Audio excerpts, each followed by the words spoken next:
my dear faithful, for this last conference, I want to speak to you about the fruits of Fatima, the aftermath of Fatima.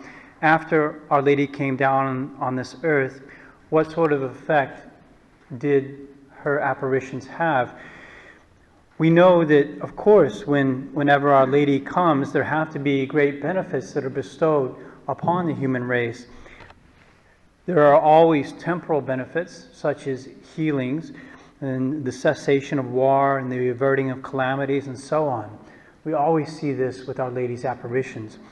But more important than these benefits are the supernatural blessings, because those blessings have eternal consequences. These are the blessings of holiness, of conversion of souls, of sinners, of change of life. So we're going to look at some of the great blessings that came to the nation of Portugal from Our Lady's visit at Fatima, and then we'll look at some other blessings that came to other nations. But the first blessing that I have to remind you of is the holiness of the three seers.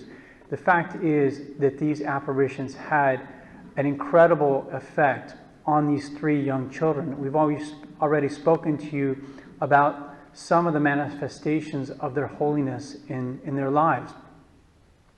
But their stories are extremely edifying, and I cannot recommend enough for you to read the stories of the lives of Francisco and Jacinta. You may know that yesterday they were canonized by Pope Francis in Fatima, and while it's certainly true that these modern canonizations are often dodgy, yet anyone who looks at the lives of these children, of these two children, cannot but be amazed at their holiness. I've spoken to you so much about the two intentions that Our Lady gave to the three children to pray for: the reparation for sin and for the conversion of sinners. And Francisco was particularly occupied with the question of the reparation for sin. Francisco was consumed with the desire to console the heart of God. He understood that God is offended by the sins of mankind, and it was as if Francisco felt bad for God. God is goodness itself, and yet men just could care less about what God has given them and continually offend him. And so Francisco would spend all of his time trying to console the heart of God. And this is what motivated him to come up with the ideas of giving away their lunches, or being in the midst of a hot and humid summer, and deciding not to drink water when they were thirsty, and things like that, penances like that. Jacinta, on the other hand, was consumed with the intention of the conversion of sinners. She could not stop thinking about that vision that she had seen of all those souls being tossed around in the fires of hell. And she wanted with all of her heart to prevent souls from going to hell. And it was all that she could think of. And there are many beautiful stories about her struggling with herself in order to overcome her weakness and offer up her sufferings to God. She was put into prison by the mayor, and she would cry and ask to be delivered from the prison, but then her cousins would say, well, we can help you out, and she would say no. She would recover herself and say, no, I will offer this for the conversion of sinners. But the most terrible thing I think that Jacinta had to suffer was that Our Lady told her that she was going to die young, and that she was going to die by herself. Now, I think for any one of us, the idea that we would have to die away from our loved ones, completely alone, would be fearsome for us. We would not like that prediction to be told of us. So Jacinta knew this was going to happen, and it gave her a lot of fears, but she always offered it up to our Lord for the conversion of sinners. And Our Lady's prediction did come true. Jacinta had the cholera. She spent a bit of time at home, but then eventually they decided to take her to the hospital in Lisbon. And she was there for a while, and eventually she died there all by herself. All by herself. Always offering it to the Immaculate Heart for the conversion of sinners. The fact is that these children were so willing to do penance and suffer because they were exceedingly desirous of accomplishing the work that Our Lady had entrusted to them. They were conscious of this need to make up for sin, and they were willing to pay the price. Even though Our Lady asked very much of them, we would say that she asked them to be heroic, asked much more of them than she asked of us. But she also gave them the strength that they were needed, even though they were tiny. If we move to Portugal and the situation in Portugal, we have to understand that at the time Our Lady came, Portugal had been under Freemasonic influence for over 150 years and was more or less in a state of anarchy and economic ruin in the early 1900s. At that time, religion was being persecuted, churches and monasteries were being closed down, and there were bishops banished from Portugal. Religious orders were suppressed, seminaries were emptied, and worship by the Catholic faith was made very difficult in Portugal. Sometimes we think of Portugal at the time of the apparitions as just being a normal Catholic country, but the fact is that they were under Freemasonic domination and religion was persecuted at that time. Freemasons, on the one hand, they tried to remove the religious influence from the Portuguese people, and they tried to fill that void by corrupting the people, introducing all manner of immorality. And I think this situation is helpful for us because sometimes we look at our own age and how godless it is, and we think, oh, it's hopeless. There's no way for it to turn around. But when we see the example of Portugal, we realize that that's not the case. That God is all-powerful. He can turn things around very quickly. Before 1917, the people in Portugal were probably not expecting that their country would be totally transformed by an apparition of Our Lady. They did not anticipate her coming. They just saw this long, indefinite future of Freemasonic domination and perhaps their children and their children's children losing the faith and being brought up in a godless world.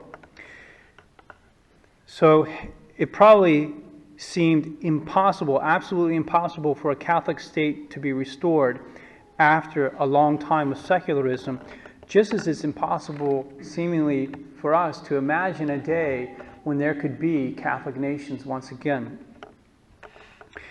But right after the apparitions of Our Lady, things started changing in Portugal. The Freemasons knew that Fatima was disastrous for their cause.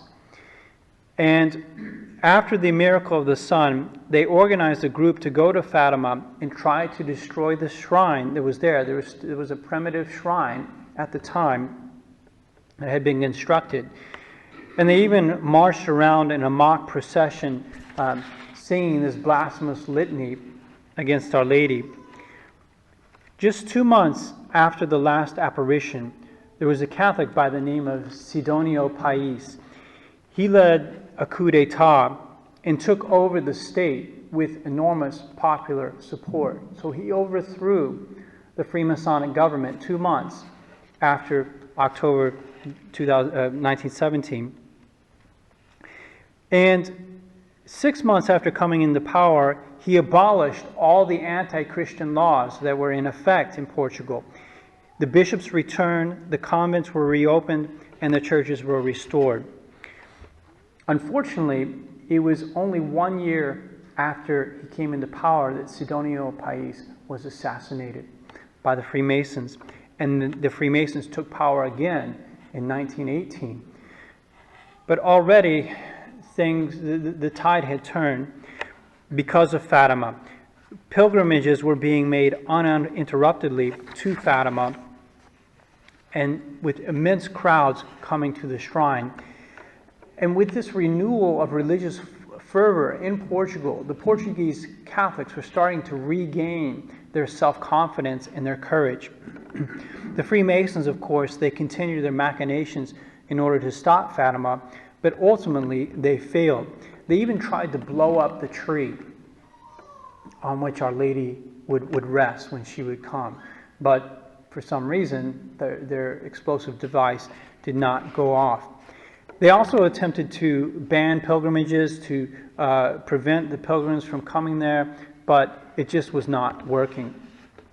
Because of this attempt of the Freemasons to destroy the shrine of Our Lady, there was a special pilgrimage of reparation on the 13th of October, 1922. And 60,000 pilgrims were present at that pilgrimage. Then in 1926, there was another military uprising against the Freemasons that definitively overthrew the Freemasonic government. And you might have heard of the name of Antonio Salazar. Antonio Salazar, who was a fervent Catholic, he took power in 1928. If you mention the name of Antonio Salazar in the world, if anybody knows that name, typically they will react to that name by saying that he was a tyrant. But for us, he was the opposite of a tyrant. He was a good, holy, and Catholic leader who led Portugal for decades gloriously, restoring the Catholic faith. The reason why people would call Salazar a tyrant is because Salazar made Catholicism the religion of the state, and he only tolerated false religions. So he did his best to marginalize non-Catholic religions in the Portuguese state. So he took power in 1928, and he was to do great things for Portugal for the next several decades.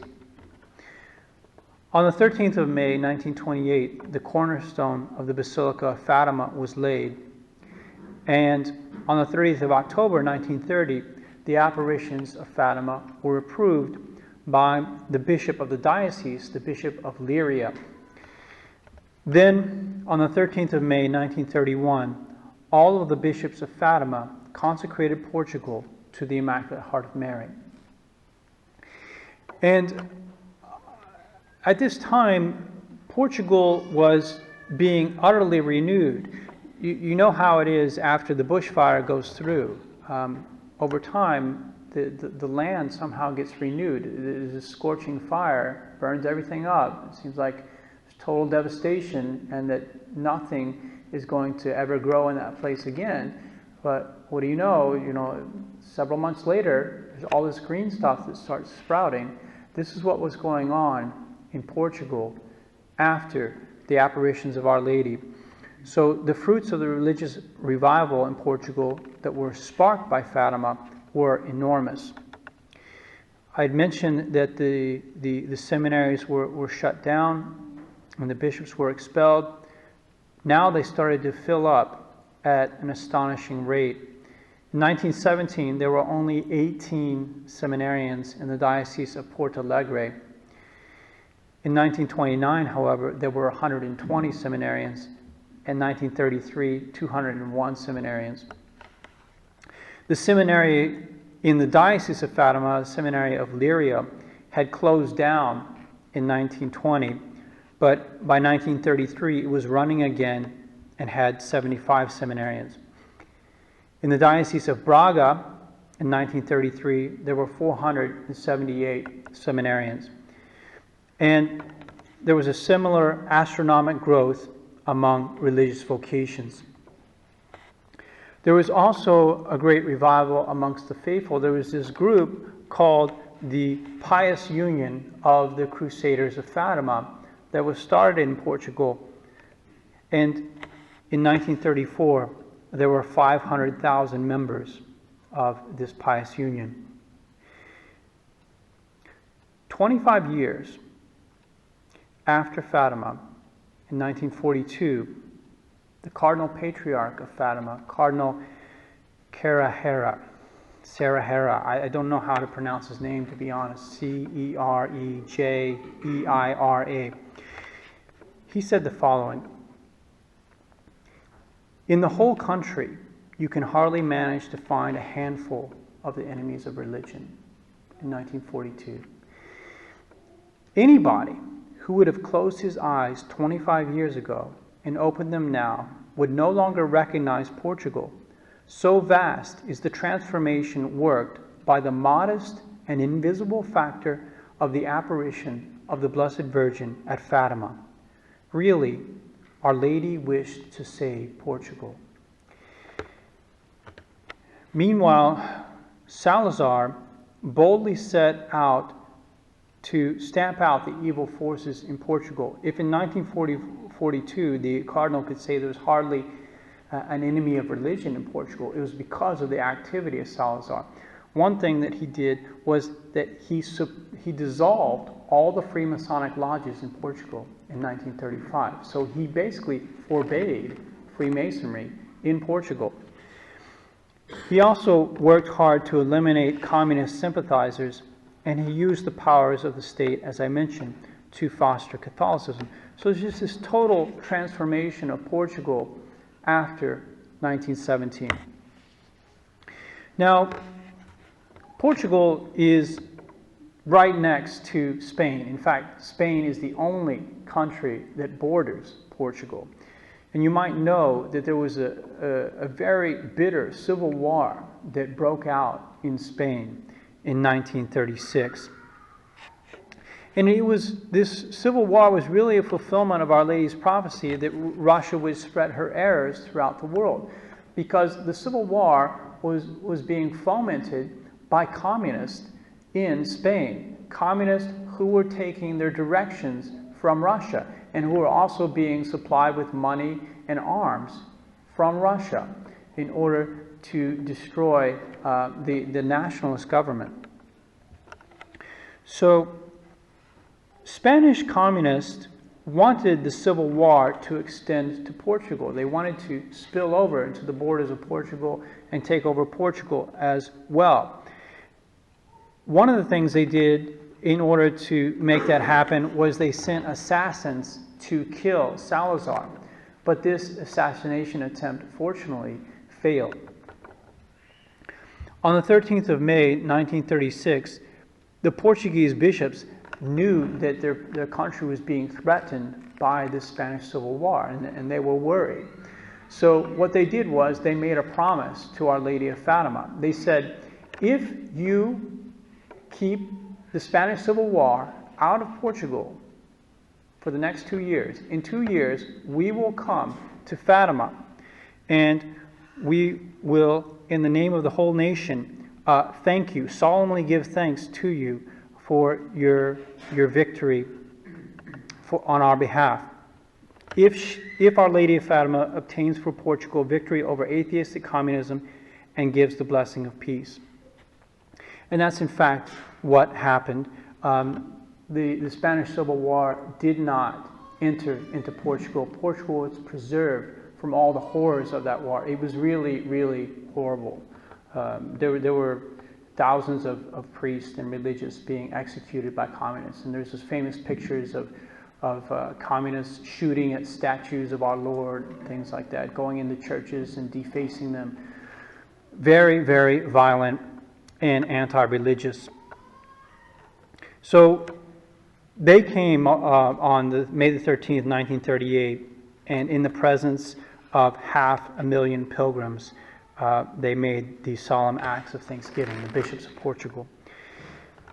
Shortly thereafter, World War II broke out, and you know that it's part of the first secret that a second war would succeed the first war if Our Lady's request were not heeded.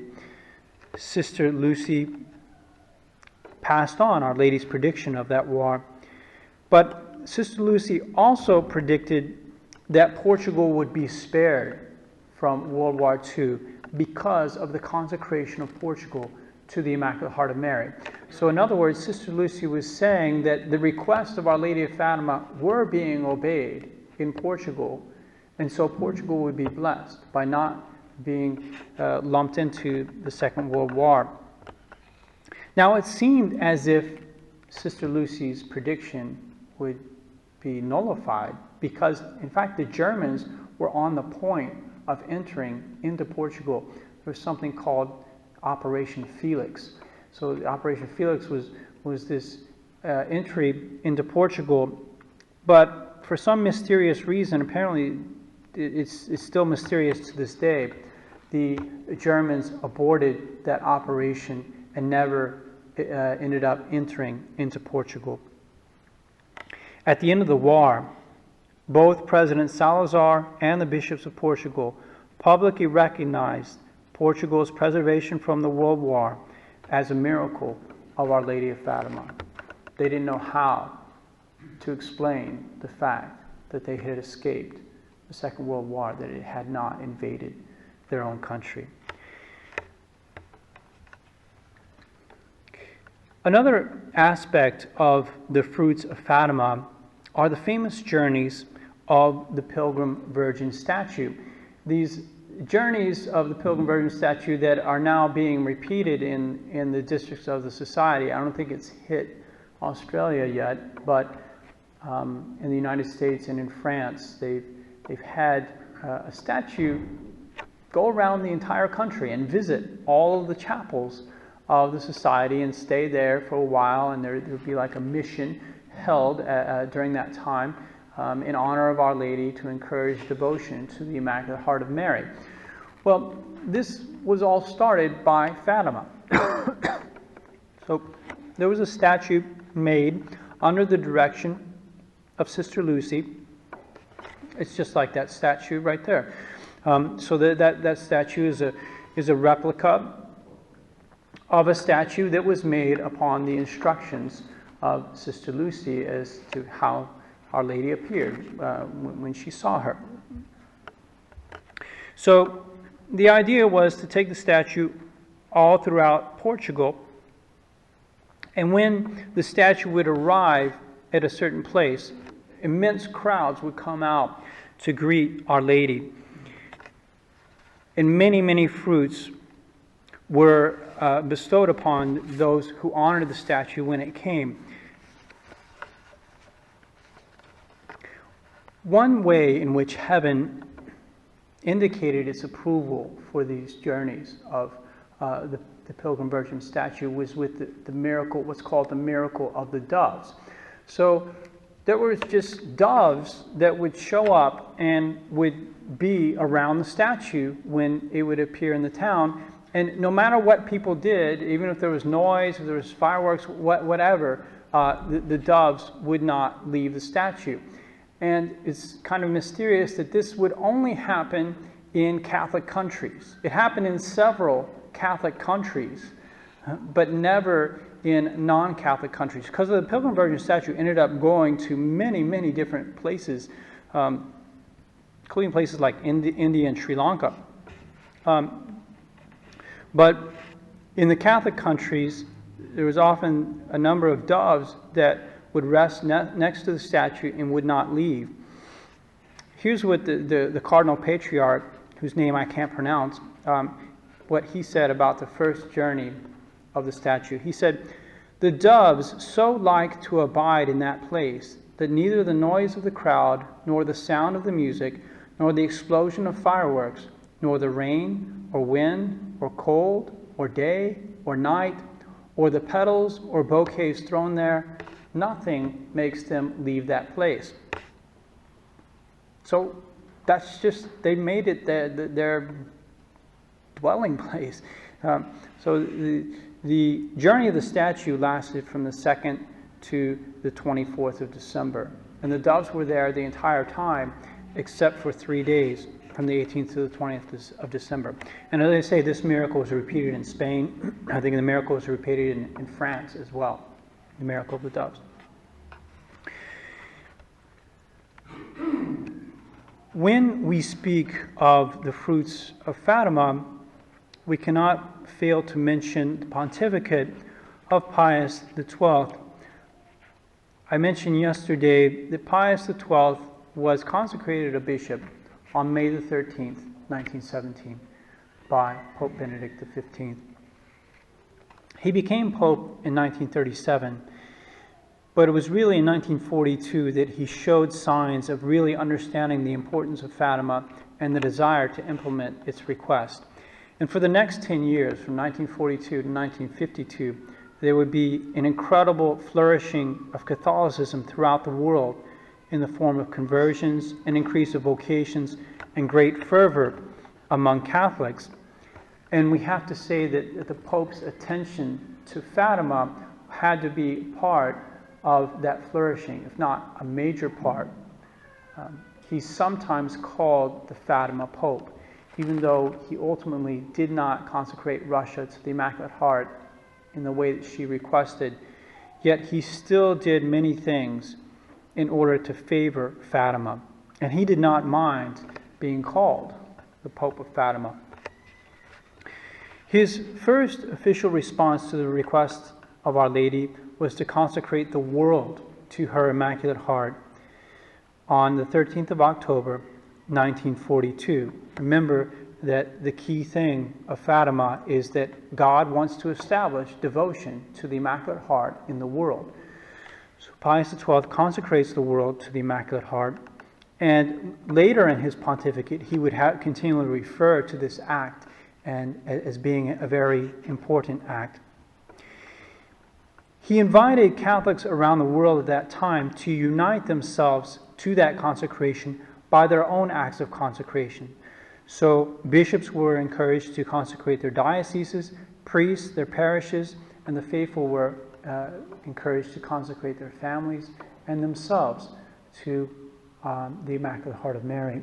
And this is something that the Society tries to do. Back in 2006, there was a Heart of Mary crusade encouraging consecrations of businesses, consecrations of parishes, chapels, families, individuals to the Immaculate Heart.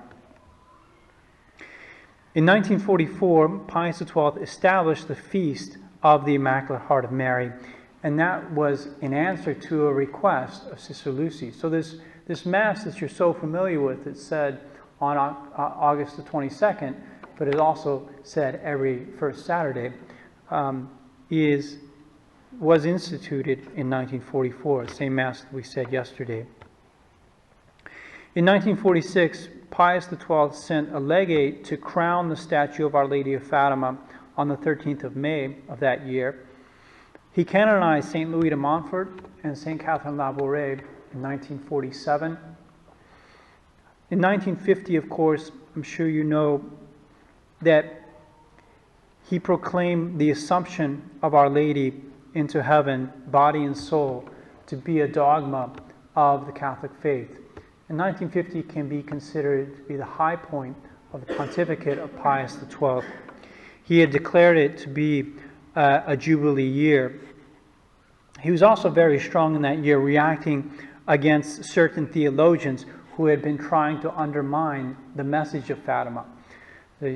I spoke of the name of Father Donis. What Father Donis tried to do is he tried to say that there's Fatima 1 and there's Fatima 2. Fatima 1 is what happened in 1917. Fatima 2 is what Lucy said later on, what Sister Lucy said later on about Fatima. And he would say, oh yeah, Fatima 1, that's legitimate, that's true. But Fatima 2, yes, we may hold as being suspect. So all these things that Lucy said later on to explain the apparitions, to clarify the apparitions, because I mean she was only 10 years old in 1917. So necessarily when these children were asked questions, they couldn't explain with the detail and the clarity that an adult would explain. So Father Donis would try to say that Fatima 2 was bogus, when in fact, if we compare Fatima 2 to Fatima 1, we say that they fit together like key and lock. They're completely and utterly harmonious. So Pius XII was reacting against that, those who questioned the authenticity and objectivity of Sister Lucy's writings. And he decided that the closing of the Jubilee year would happen in Fatima in October of 1951. In 1952, Sister Lucy wrote to Pius XII explaining to him that the consecration of Russia, according to the precise request of Our Lady, still needed to be done. As a result of this letter, Pius XII kind of did a half measure on July the 7th. What he did was he wrote an apostolic letter to the people of Russia.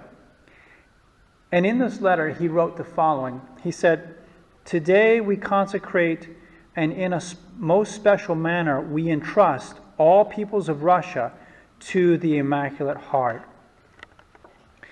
So it was just a letter that he wrote and he mailed, or he sent, dispatched to Russia. So he did not make a public act of consecration in union with the bishops of the world, but it was a certain consecration of Russia, but not exactly what Our Lady asked for. But we definitely know that these activities of the Pope bore great fruits. We can see the flourishing of Catholicism during this decade. So just to mention some other fruits of the world, by the way, after 52, from 52 to 57, Pius XII seemed to capitulate to a certain degree to those who were against Fatima. You might also have heard the story that Pius XII was, before he declared the dogma of the Assumption on November the 1st, 1950, he was still debating about it and how to word it and so on. And he was walking in the Vatican gardens. And he saw a repeat of the miracle of the sun. And this happened on a couple of occasions to Pius XII before he defined the Assumption. So Our Lady gave him a special grace to see a repeat of this miracle. You can read about it. I mean, it's written down, the official testimony of Pius XII saying that he saw a repeat of the miracle of the sun when walking in the Vatican gardens. But as I say, it seemed like at the end of his pontificate, he was bending under the pressure of the modernist. And we know that in he asked for the Third Secret and all the writings of Lucy to be sent to the Vatican. And when the Third Secret arrived, he said, "No, I will not open it, and I will leave it to my successor." And then when John XXIII opened it at the end of 1959, towards the second half of 1959, John XXIII said, "This is not for my pontificate." And from that point forward, basically, the ball was dropped in promoting the Fatima message and answering the request of Our Lady. And that's why we think that the Third Secret involves the crisis of the Church, that if my requests are not heeded, then you will have this crisis in the Church. So the message should have been revealed to the world in 1960. It was not revealed. To this day, it has not been revealed. And Vatican II happened, and the apostasy of so many members of the Church, and so on and so forth, what we're living through right now.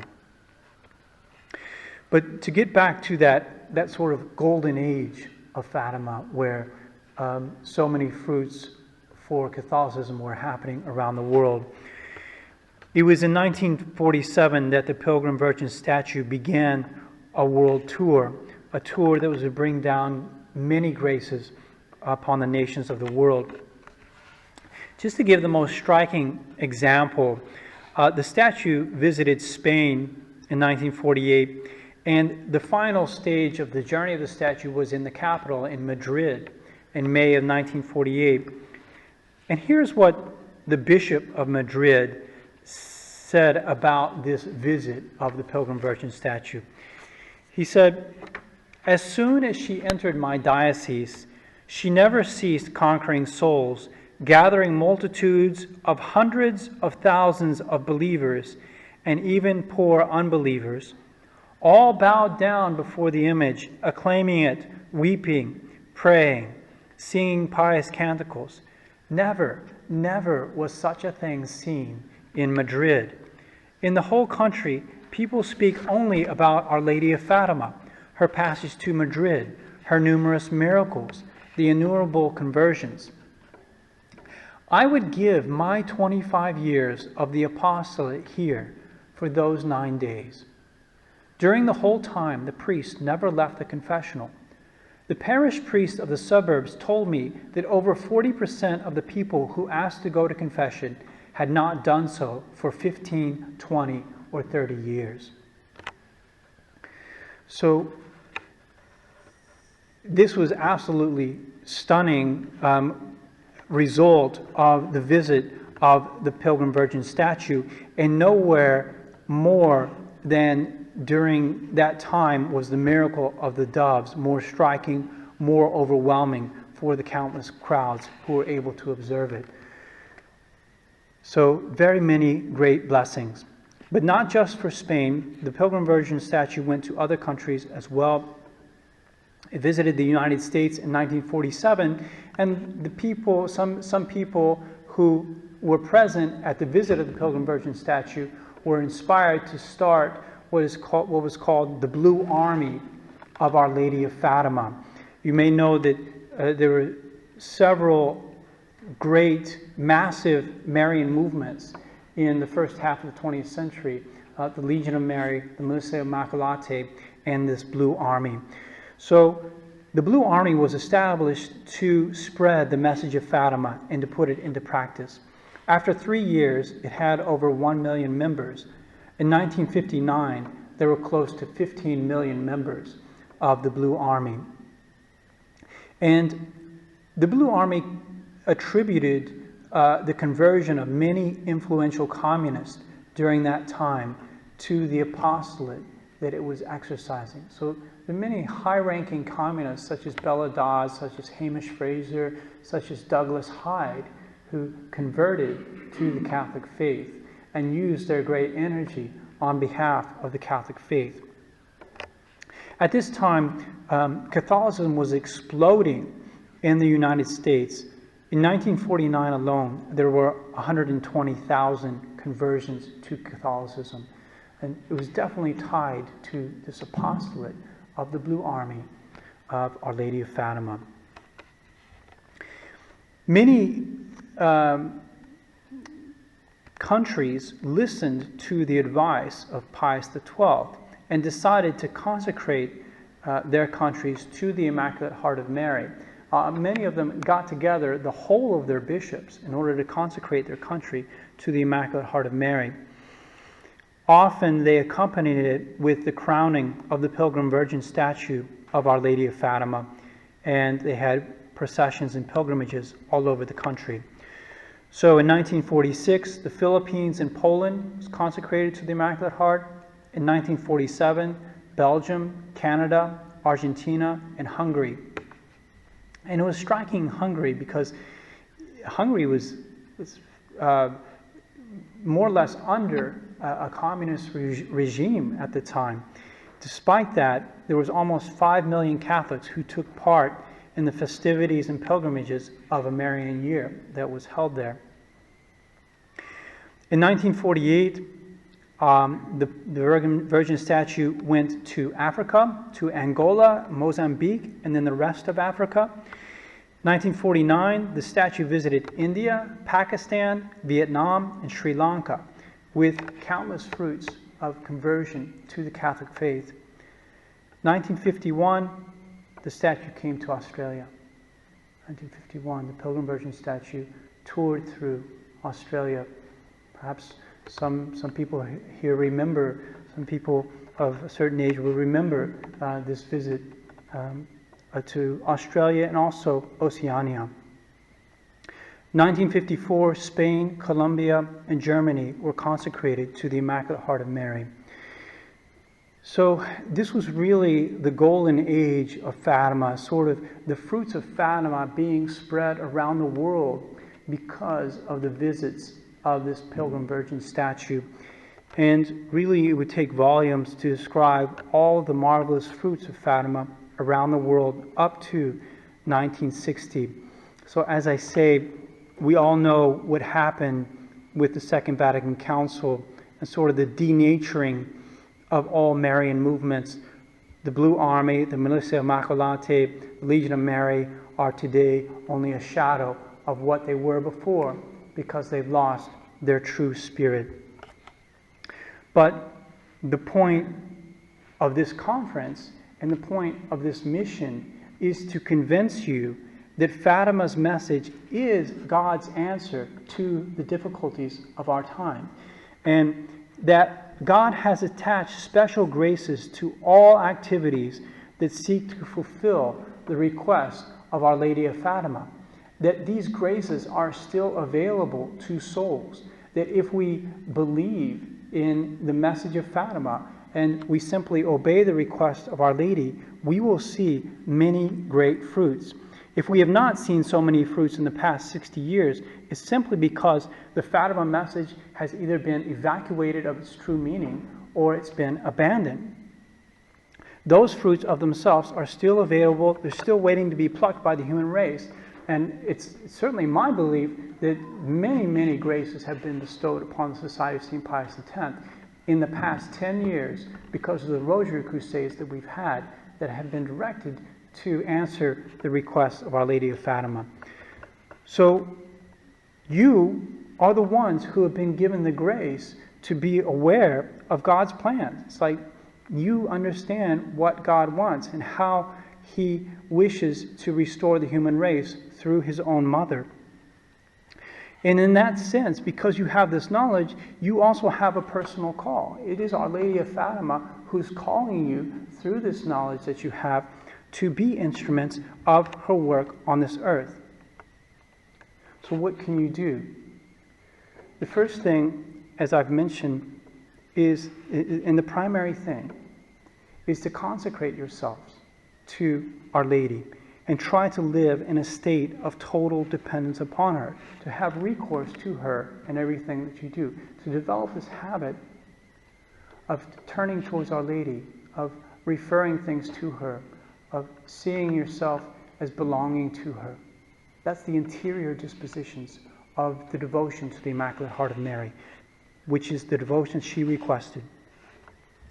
Secondly, there's the external works that you can perform on behalf of Our Lady to do reparation for sin and work for the conversion of sinners. These are the two things that occupy the heart of Our Lady. She wants so much: reparation for sin and the conversion of sinners. You can pray your daily rosary as she asked the children on all 6 apparitions. You can pray those 4 Fatima prayers that I've given to you. Also, you can perform sacrifices. The primary thing that Our Lady wants you to do as far as sacrifice is concerned is to accept the sufferings that come to you in your daily duty of state. To take these sufferings, not rebel against them, but rather offer them to her. Oh Jesus, this is for love of you, for the conversion of sinners, and in reparation for the Immaculate Heart of Mary, the sins against the Immaculate Heart of Mary. That's what Our Lady is asking you to do when you find your duty of state difficult, whether it be your job, whether it be your family life, whatever it is. And then thirdly, to do works of apostolate, to promote devotion to Our Lady of Fatima. You can hand out miraculous medals, you can hand out rosaries and scapulars. You can certainly speak to others about Our Lady if you have the opportunity to talk to people about Our Lady. Perhaps people themselves are suffering from some burdens. And I think that's often a good opportunity to speak to them, to say, have you tried praying to the Mother of God? Have you tried praying the Rosary? Try this prayer out. You'll find that you'll be able to cope much better.